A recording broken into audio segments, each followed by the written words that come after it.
సేన రామ్ రామ్ జై సేవలాల్ శీతల మాత బంజారాల ప్రత్యేక తల్లి దేవత. ఇది మనం ఆషాఢ మాసంలో చేస్తాం. ఎందుకు ఆషాఢ మాసం? ఈ కథ విశ్వాసానికి ప్రతీక. చాలా సంవత్సరాల క్రితం ఒకటి కాదు అనేక ఊర్లలో చలి, జ్వరం, మహమ్మారి వంటి వ్యాధులు వచ్చేవి. ఇప్పుడు కరోనా వచ్చినట్టు అప్పుడు ప్రజలు వాటి నుండి రక్షణ పొందేందుకు దేవతలను ఆరాధించేవారు. అలా మన బంజారాలో సామాజిక సమూహంలో శీతల మాతకు చాలా విశ్వాసం ఉండేది.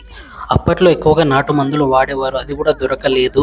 అప్పుడు మన పెద్దలందరూ చర్చించి అప్పట్లో పండుగ చేస్తే పోతుందని ఒక నమ్మకం ఎక్కువగా ఉండేది. శీతల పండుగ అంటే 7 రాళ్లను పెట్టి 7 భవానీలలో పెద్ద భవాని మన శీతల భవాని. అందుకే ఈ పండుగని చేస్తాము. లాప్సీ, స్వీట్ రైస్, గుగ్గిళ్ళు ఇది తీసుకొచ్చి దేవతకి ప్రసాదంగా పెడతాము.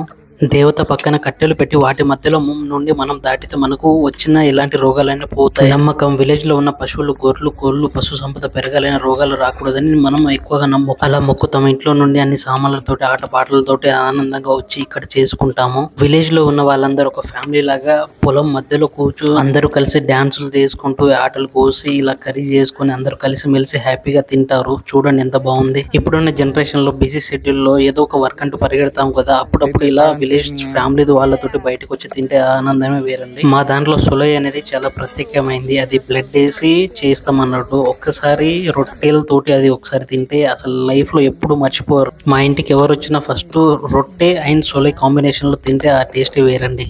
ఆఫ్టర్నూన్ 2 o'clock నుండి నైట్ 8 వరకు అక్కడే ఉన్నాం. అక్కడే వండుకొని తిని వచ్చాము. Thanks for watching. అందరికీ థ్యాంక్ యూ.